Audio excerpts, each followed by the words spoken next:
Good morning.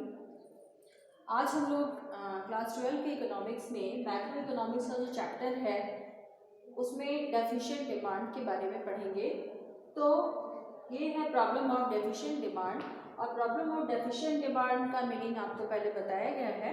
Deficient demand means जब demand कम होता है, किसके कंपैरिजन में? सप्लाई के कंपैरिजन में।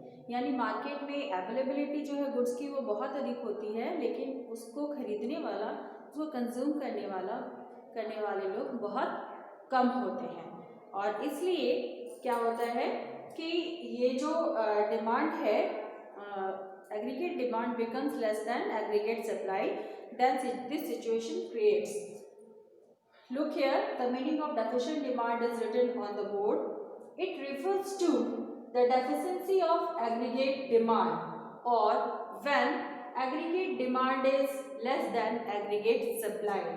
जैसा कि अभी बताया गया कि ये वो सिचुएशन है जो एग्रीगेट डिमांड में जो रिडक्शन होता है, यानी जो डेफिशिएंसी होती है, उसको क्रिएट करता है। It reflects under utilization of resources in the economy. Economy में जितनी अवेलेबिलिटी है रिसोर्सेज की, वो पूरी तरह से the resources are not fully utilized in the economy, and therefore under employment, the condition of under employment creates. तो ये जो अंडर एम्प्लॉयमेंट की जो स्थिति है, ये अंडर यूटिलाइजेशन ऑफ रिसोर्सेज के कारण ही होती है। सपोज डैट अगर इकोनॉमी में कुछ बहुत सारे ऐसे लोग हैं जो कैपेबल हैं, और but because of the lack of job opportunities they are underemployed। तो वो क्या है कि अंडर अनएम्प्लॉयड हैं, वो अनएम्प्लॉयड पर्सन हैं, उन्हें काम नहीं मिला है, and because of their unemployment क्या है कि उनका जो इनकम है वो क्या है? ज़ीरो है, and due to zero level of income their demand is very less. They only demanded those goods which becomes necessary to survive their lives, and therefore in this situation demand becomes less than supply, and it creates the condition of deficient demand.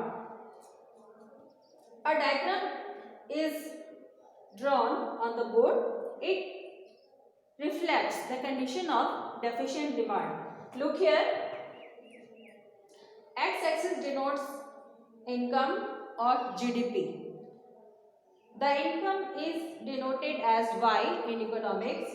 Y-axis denotes aggregate demand.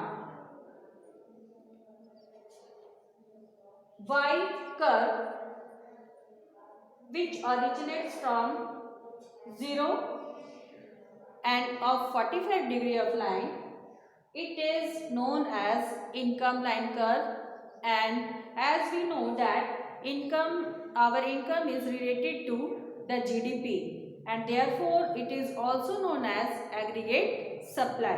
Therefore it is written here Y is equal to AS. The aggregate demand curve AD1 intersect AS curve or Y curve at this point, at point E, and at this situation you look that AD, this is AD curve, and which is less than Y curve. Y curve is upper than AD curve, and therefore here at point E, AD will be equal to AS, but after E point demand becomes less than supply, and this condition creates deficient demand.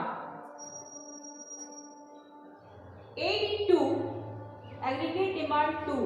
This AD1 is the curve when there is full employment in the economy, and AD2 reflects the condition when aggregate demand is planned by the economy। यानी कि क्या है यहाँ पे कि ये जो equilibrium condition है, इसके अनुसार ई पॉइंट पे AD और AS जो है वो इक्वल होता है, लेकिन ये एडी कर्व यानी AD1 कर्व जो है ये फुल एम्प्लॉयमेंट कंडीशन के समय को रिफ्लेक्ट करता है और इस समय ई पॉइंट के बाद डिमांड जो है वो लेस हो जाता है AS से, ठीक है। लेकिन because of the deficiency of demand the economic decides to low their supply, है ना। Because of deficient in demand the demand becomes low than AD1, यानी कि डेफिशिएंट डिमांड के कारण जो डिमांड कर्व हमारा AD1 होना चाहिए वो हमारा डिमांड कर्व क्या होता है, AD2 होता है। तो इसलिए इस पॉइंट में जहां पर AD1 और AS जो है कर्व एक दूसरे को इंटरसेक्ट करते हैं तो ये इक्विलिब्रियम लेवल हुआ और अभी जो इकोनॉमी में जो प्लान किया गया ड्यू टू डेफिशिएंट डिमांड, तो ये कर्व जो है ये प्रेजेंट कंडीशन को शो करता है। तो ये होना चाहिए और ये जो कंडीशन है वो कर्व अभी चल रहा है, तो इसलिए जो होना चाहिए और जो प्रेजेंट में है इट शुड बी, और ये क्या है, ये है। तो इसके बीच का जो डिफरेंस है इसको हम डेफिशिएंट डिमांड कहते हैं, है ना।